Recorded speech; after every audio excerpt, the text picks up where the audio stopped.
When Hillary Clinton called the Signal group chat leak stupidity in her New York Times OpEd, I felt it in my bones.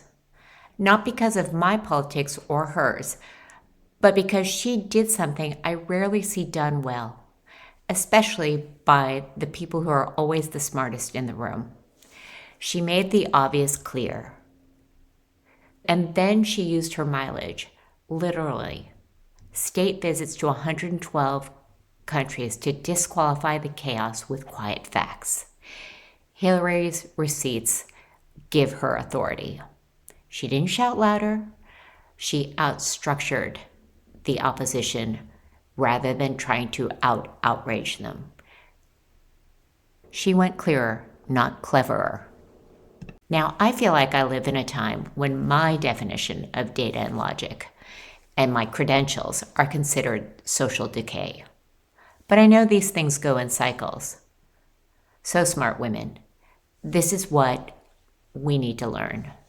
We can't be stupid, but we can understand and learn why stupid works. It's not because it's logical, but it meets a real need. It makes things feel simple, even when they aren't. It offers certainty when everything else is uncertain. It offers clarity, even if it's wrong.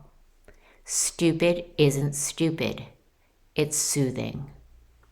When my dad, who has dementia, fell in love with a woman who manipulated him over time into getting into $1 million in debt, he wouldn't listen to anything his older brother, my brother, or I showed him about her. He didn't care about the receipts. He didn't care about the data. He didn't care about the logic or the evidence that we could stack up against her. He didn't care. To listen to us meant being thrown back to the 672 days of isolation when he couldn't stop crying, even while brushing his teeth, and those hours and hours of loneliness he lived through during COVID, which locked him down literally weeks after my mom, his wife of 65 years, died of cancer. His emo heart could not stand that. That's what I missed for a long time. I kept trying to argue against stupid with more intelligence. I explained. I contextualized. I used metaphors. I brought out credit card bills to my discussions with Dad. I built the sophisticated scaffolding of a skilled litigator, and it felt flat. Stupidity isn't just a bug, it's a feature. And that's what I was up against. That is what Hillary understood when she wrote, "It's the stupidity." It wasn't an insult. It was a surgically strategic clarity play. It made her level of smart more viable. She went clear, not clever. When my stories or arguments become too clever, if I add too many footnotes and qualifications, it becomes too dense, and dense is ignorable. I myself didn't read Hillary's op-ed word for word. I skimmed the surface. It gives me an impression. And then, of course, I recorded the video.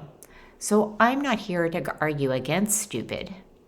Simplicity won, even for me. The question is, how do I build content so that my intelligence and influence travels?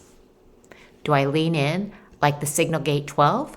Deny, deflect, downplay, or blame? It's a car crash level of fun to watch. It would get impressions. But as a smart woman, I need to understand what stupid does so I don't mock it or alienate. I can't out-fact it. That would exhaust me. I can't go silent because that erases me. None of those are power. Stupidity at scale solves for fear, disorientation, and that need for connection. I'm not angry about it. The answer isn't to try to be right. That's why Hillary's sentence hit me so hard. Not because it was brave, but because it was clear.